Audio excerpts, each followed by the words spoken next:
오늘 하나님께서 주신 말씀은 데살로니가후서 3장 6절에서 12절 말씀을 근거로 하나님의 공동체라는 제목으로 하나님 말씀 증거하겠습니다. 하나님 나라에 향하여 시리즈 데살로니가후서 강의 9번째 시간입니다. 이 땅에 사는 모든 사람들은 공동체를 이루면서 살아갑니다.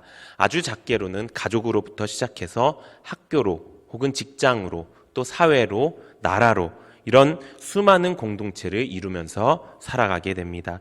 그리고 그 사람들 역시도 그 공동체의 힘을 중요하게 여기고 있습니다.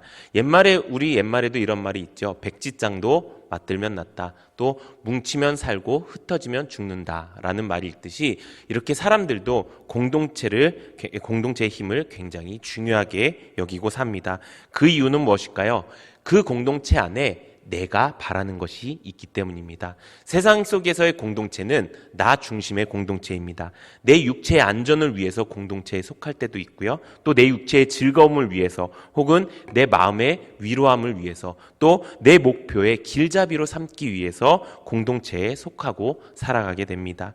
그런 삶 가운데서 우리가 하나님을 만났습니다. 그리고 나서 경험하는 것이 바로 하나님의 공동체입니다. 그런데 이 하나님의 공동체는요, 우리가 지금까지 경험했던 그 세상 공동체와는 전혀 다른 의미와 목적을 가지고 있습니다. 그렇다면 하나님의 공동체는 어떤 목적을 가지고 있을까요? 우리 에베소서 3장 6절 말씀 우리 함께 읽어보도록 하겠습니다. 시작! 이는 이방인들이 복음으로 말미암아 그리스도 예수 안에서 함께 상속자가 되고 함께 지체가 되고 함께 약속에 참여하는 자가 됨이라. 아멘. 하나님의 공동체는요, 하나님의 복음으로 그리스도 예수 안에서 모인 것입니다. 그렇게 함께함이 되면요, 천국으로 우리에게 주신 상속자가 되는 것이고요, 함께 예수님의 몸이 되고 함께 하나님의 약속에 참여하는 자가 되는 것입니다.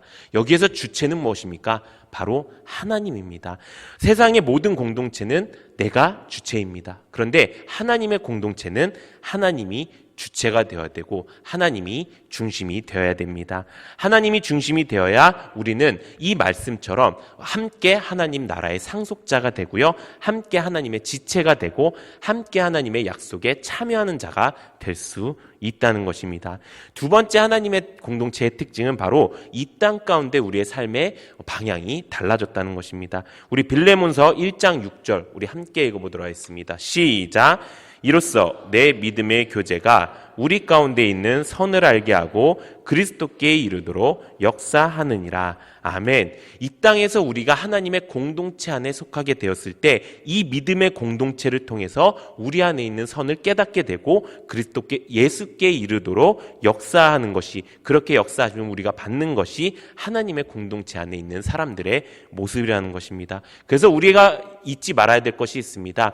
우리가 정말 하나님의 공동체로 모였더라면 우리는 항상 천국을 목표로 향해 달려가야 된다는 것입니다. 함께 하나님 나라의 상속자가 되고 함께 하나님의 약속을 지키는 사람들로 살아야 됩니다. 또 이 땅 가운데서 우리의 믿음의 교제가 선을 알게 하고 예수 그리스도께 이르도록 열심을 다해서 살아가는 우리가 되어야 된다는 것입니다. 그럴 때 하나님께서 우리와 함께 해주실 것이고요, 하나님이 기뻐하시고 하나님이 영광 받으시는 바른 공동체, 바른 교회가 될 줄로 믿습니다. 그런데 그런 공동체 안에 문제가 생길 때가 있습니다. 오늘 말씀이 바로 그 말씀입니다. 데살로니가 교회는 바울이 3주 만에 세운 교회였습니다. 근데도 불구하고 그들 가운데 믿음이 넘쳐났고요, 사랑이 넘쳐났고요, 소망이 넘쳐나서 모든 믿는 자들의 본이 된다고 하는 그런 교회의 모습을 가졌습니다. 이것은 그저 그들이 열심히 해서가 아니라 하나님의 말씀을 하나님의 말씀답게 받았고 하나님의 말씀을 정말 내 인생의 가장 우선순위로 삼았고 하나님의 말씀대로 그 믿음의 공동체를 굳게 세워갔기 때문입니다. 그래서 그들은 어떠한 유대인들의 핍박에도 견딜 수 있었던 그 공동체의 힘으로 그 모든 고난과 핍박을 이기고 있었습니다. 그런데 시간이 지나면서 점점 거짓 선지자들의 계략과 마귀의 끊임없는 공격에 의해서 그 공동체 안에 문제가 생기기 시작했습니다. 어떤 문제였을까요? 그것은 그 공동체를 이루고 있던 사람들 중에서 신앙과 삶이 나태해지거나 게을러지는 사람들이 생겼습니다. 그렇게 생김으로써 교회가 점점 분열되어지고 공동체가 점점 무너져가는 문제가 생겼습니다. 그것을 안 바울이 바로 말씀을 통해 이 나태함의 위험성을 그들에게 경고하고 부지런히 일하고 선행을 계속해야 될 것을 권면하는 말씀이 바로 오늘 본문의 말씀입니다. 하나님의 공동체가 세웠으면 하나님이 세워주실 것입니다. 그런데 그 안에 문제가 생긴다는 것은 하나님이 세우신 그 공동체 안에 그 공동체를 이루는 그 성도들 안에 문제가 생겼다는 것입니다. 그렇게 되는 문제 가운데 하나님께서는 우리에게 어떻게 말씀을 하실까요? 하나님이 지금 우리 이 말씀을 통해서 공동체 안에 나태해진 사람들의 특징을 말씀하고 있습니다. 우리 오늘 본문 말씀 데살로니가후서 3장 6절 우리 함께 읽어보도록 하겠습니다. 시작! 형제들아 우리 주 예수 그리스도의 이름으로 너희를 명하노니 게으르게 행하고 우리에게서 받은 전통대로 행하지 아니하는 모든 형제에게서 떠나라. 아멘. 공동체 안에서 게으르게 행하고 받은 전통, 가르침을 받은 말씀대로 행하지 않는 사람들이 있으면 떠나라고 이야기합니다. 그 하나님의 일을 하는 가운데서 게을러진다는 것은 어떤 의미일까요? 그것은 내 우선순위가 바뀌었다는 것입니다. 이들도 처음부터 이렇게 게으른 사람이 아니었습니다. 정말 복음을 목숨처럼 여기고 복음을 지키기 위해서 정말 내 모든 것들을 바칠 수 있었던 사람들이었습니다. 그런데 그들이 게을러진 이유는 딱 하나입니다. 바로 우선순위가 바뀌었기 때문입니다. 내 안에 하나님의 일이 가장 먼저였고 하나님의 공동체가 가장 먼저였고 하나님의 공동체가 주신 그 명령을 받아서 내가 그 명령대로 굳건하게 세우는 것이 내 가장 큰 우선순위였는데 그것이 변한 것입니다. 그것이 어쩌면 나 때문일 수도 있고요. 어쩌면 내 가족 때문일 수도 있고 어쩌면 고난과 핍박 때문일 수도 있었다는 것입니다. 그렇게 하나님의 일을 하는 것보다 더 다른 것에 우선순위가 되게 되면 자연스럽게 하나님의 일을 하는 것에 게을러지게 되는 것입니다. 그리고 이 게을러짐은 하나님의 공동체를 무너뜨리는 일이 된다는 것입니다. 두 번째 하나님의 공동체를 무너뜨리는 특징은 바로 일하기 싫어하는 사람들이 생긴다는 것입니다. 우리 데살로니가후서 3장 10절 우리 함께 읽어보도록 하겠습니다. 시작! 우리가 너희와 함께 있을 때에도 먹지도 말게 하라 하였더니 아멘. 이 말씀은 잘못된 말씀을 받아들이고 그것을 마음에 담고 이 땅에서 하나님께서 우리에게 맡기신 그 일들을 하지 않는 모습을 보고 경고하는 것입니다. 이들은 거짓 선지자들의 잘못된 교리를 배웠습니다. 그것은 이 땅에 있는 것이 중요한 게 아니라 저 천국이 중요한 거야. 비슷하게 엇비슷하게 맞습니다. 하지만 하나님께서 우리에게 이 땅에 분명히 불러주신 그 사명과 이유와 목적이 있는데 그것을 무시하고 그냥 천국만 바라보면 돼. 이제 오실 예수님만 그냥 기다리면 돼. 라는 그런 잘못된 교리를 이들에게 세워준 것입니다. 그렇게 되니까 이 땅에 있는 것들이 다 부질이 없어진 것입니다. 그런데 하나님은 그렇게 말씀하지 않으십니다. 하나님께서는 이 땅에서 분명히 우리에게 주신 명령과 사명이 있습니다. 가장 큰 명령이 있죠. 그것이 무엇입니까? 바로 복음 전파입니다. 하나님은 단 한 사람도 지옥 가는 사람이 없기를 원하십니다. 그렇게 하기 위해서 우리가 이 땅 가운데서 하나님을 먼저 알고 하나님을 먼저 믿은 그 사람들로 인해서 하나님의 복음을 전하고 그 사람들이 다 하나님께로 돌아와서 다 같이 천국에 가는 것이 하나님이 우리에게 주신 사명이라는 것입니다. 그 사명을 우리가 지켜나가는 것, 그렇게 사명을 지켜나가기 위해서 우리가 무엇을 해야 합니까? 이 땅에서 우리에게 맡겨주신 그 일들을 열심히 하고 살아야 된다는 것입니다. 그런데 그런 것들을 다 무시하고 내가 할 일들을 다 무시하고 난 그냥 이것만 바라볼 거야 하는 사람들이 결국 공동체를 무너뜨리고 공동체를 위험에 빠뜨리게 되는 사람들이라는 것입니다. 세 번째 공동체를 무너뜨리는 사람의 특징은 바로 바른 일을 하지 않고 다른 일을 만들기만 하는 사람들입니다. 우리 오늘 본문 3장 11절 우리 함께 읽어보도록 하겠습니다. 시작! 우리가 들은즉 너희 가운데 게으르게 행하여 도무지 일하지 아니하고 이를 만들기만 하는 자들이 있다 하니 아멘. 여기서 말하는데 도무지 일하지 아니하고 일을 만들기만 하는 사람들이라고 표현하고 있습니다. 이것은 그것입니다. 하나님께서 성령이 교회를 통해서 하시는 말씀이 있습니다.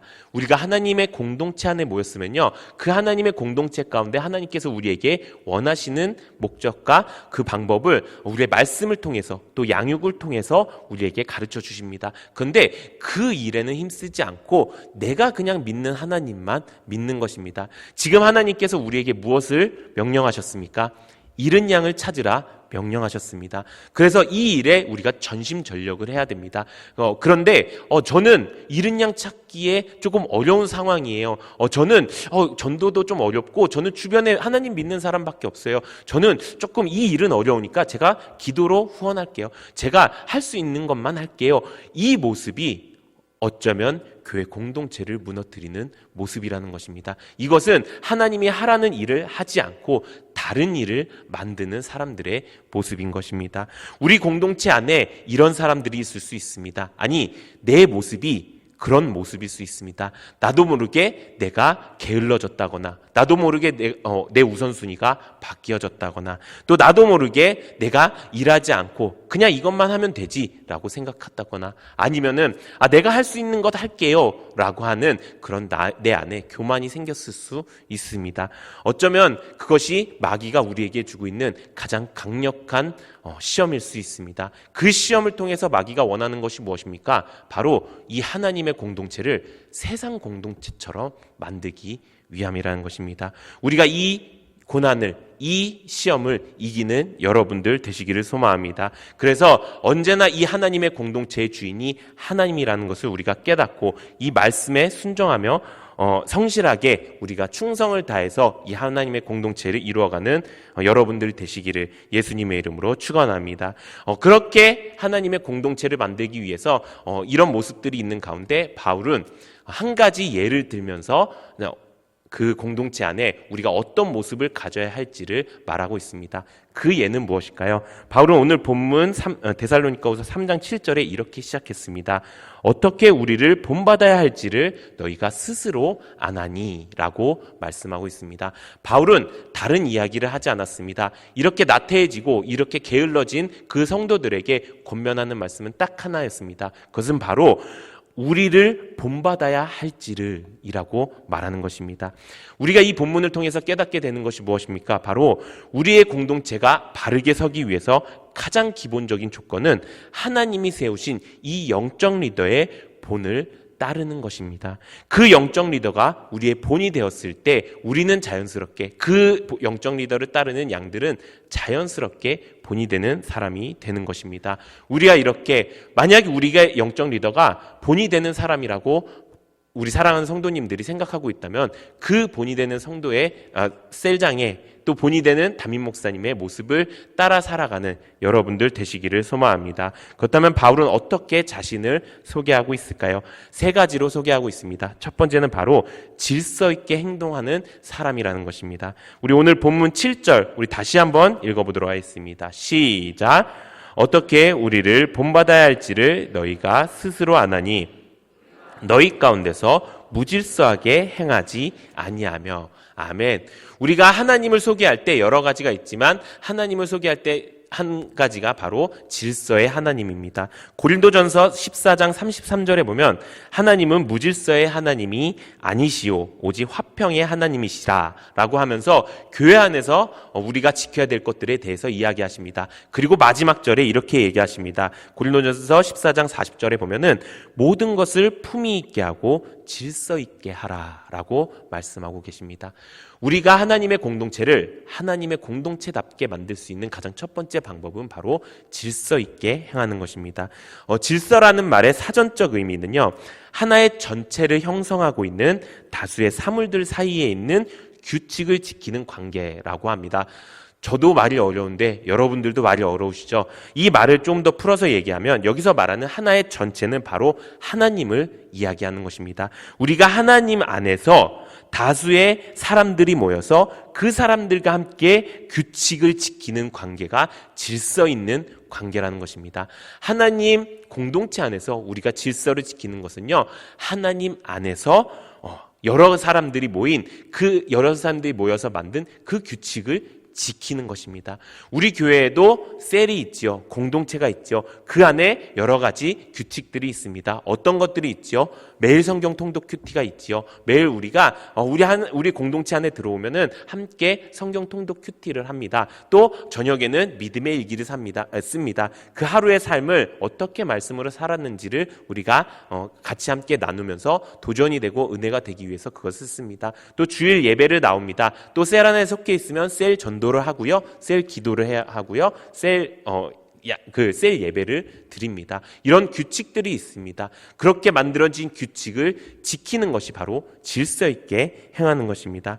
만약에 질서를 지키지 않는다, 저는 이거는 좀 하고 싶지 않은데요 라고 하는 사람들이 있다면은 그것은 전체를 형성하고 있는 하나님을 어쩌면 하나님 앞에 무례하게 행동하는 것이라는 것입니다.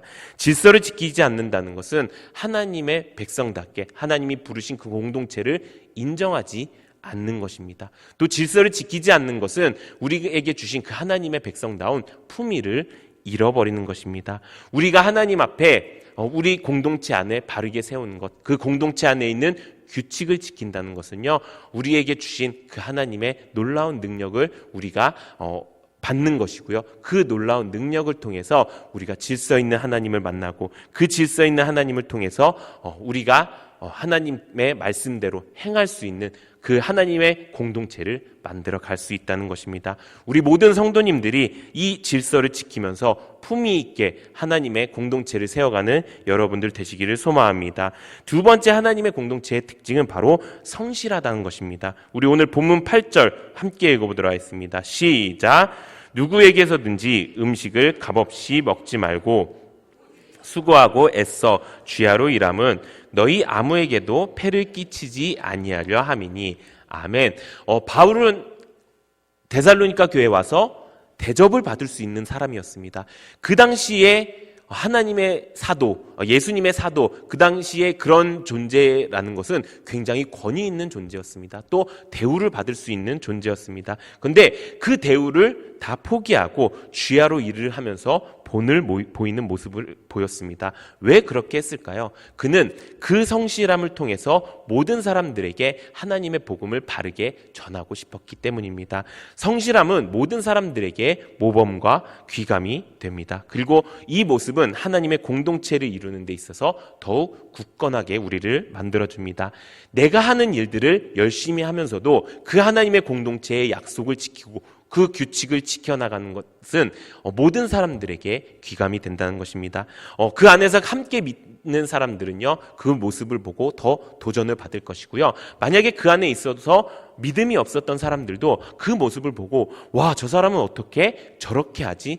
저 사람의 성실함을 보고 하나님을 만나는 통로가 될 수 있다는 것입니다. 바울이 사용했던 가장 효과적인 복음 전파의 방법이 바로 이것이었습니다. 성실함은 하나님의 복음을 전파하기 가장 좋은 방법이면서도 하나님의 공동체를 굳건하게 세우기 위한 가장 좋은 방법입니다. 우리 모든 성도님들이 이런 성실함을 통해서 우리 하나님의 공동체를 더욱더 굳건히 세워가는 여러분들 되시기를 소망합니다. 세 번째는 바로 권리를 주장하지 않는 사람이 되었다는 것입니다. 우리 오늘 본문 9절 함께 읽어보도록 하겠습니다. 시작! 우리에게 권리가 없는 것이 아니요 오직 스스로 너희에게 본을 보여 우리를 본받게 하려 함이니라. 아멘. 바울의 복음 전파로 인해서 데살로니가 교회 성도들이 온전한 교회를 이루게 되었죠. 그리고 그 당시에 아까 말씀드렸던 것처럼 예수님의 사도들은 엄청난 대우와 권위가 있었습니다. 이것만 해도 바울은 그곳에서 엄청난 대우를 받을 수 있는 권리가 있었는데요. 그것을 다 포기하고 오직 복음을 전하는 데만 애를 썼습니다. 그 이유가 바로 하나님의 공동체를 바르게 세우기 위함이었다는 것입니다.